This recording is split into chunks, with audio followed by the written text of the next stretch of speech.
Les vacances d'été approchent à grands pas et beaucoup d'entre vous vont partir soit avec leur voiture, soit avec un mobil-home. Comme il s'agit souvent d'un long trajet effectué à pleine charge et sur des routes que vous ne fréquentez pas le reste de l'année, c'est donc un long voyage qui se prépare bien à l'avance.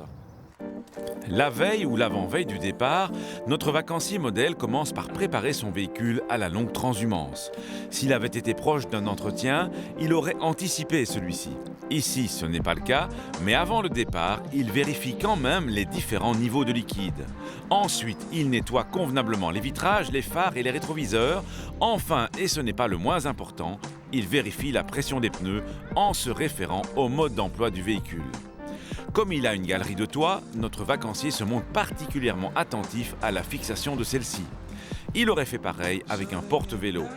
Si vous utilisez une remorque ou une caravane, pensez également à vérifier celle-ci en commençant par les pneus qui s'usent même sans rouler. Ensuite, il faut préparer son itinéraire, même si on dispose d'un GPS, parce que celui-ci peut tomber en panne par exemple. Notre famille modèle emporte dès lors une bonne vieille carte papier, juste au cas où. L'étape du chargement est aussi essentielle. Le chargement ne doit pas être excessif en poids, il doit être bien réparti et bien arrimé.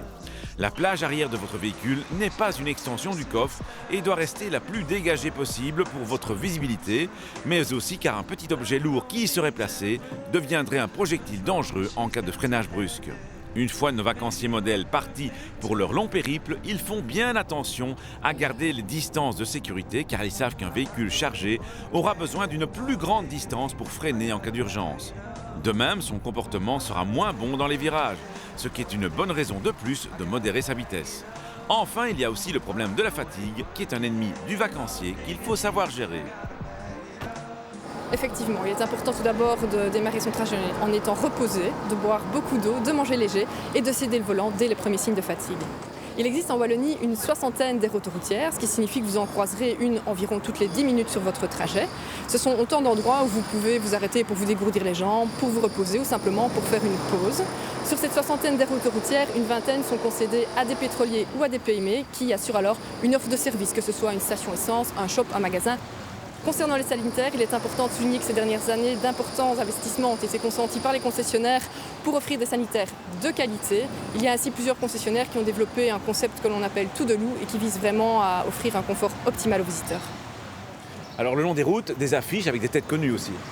Effectivement, donc nous avons eu la chance d'avoir deux sportifs de haut niveau aux capacités physiques exceptionnelles qui acceptent d'incarner notre campagne bénévolement.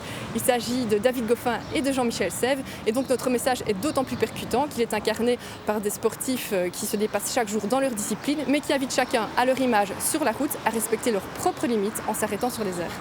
Un long voyage, cela se prépare et cela se gère. Mais si vous vous dites que la route des vacances, c'est déjà les vacances, cela vous évitera bien des imprudences. À la question de la semaine dernière, il fallait répondre que l'acronyme RAVEL signifie Réseau Autonome de Voie Lente. A gagné cette semaine un lecteur DVD portable Lenco. La question ? Une zone avancée annoncée par le signal F14 est réservée aux cyclistes et cyclomotoristes à deux roues ou à tous les types de deux roues. Soit vous téléphonez au 0905 56 493, soit vous envoyez un SMS au 6020 tapant contact 1, 2 ou 3 et vos coordonnées complètes.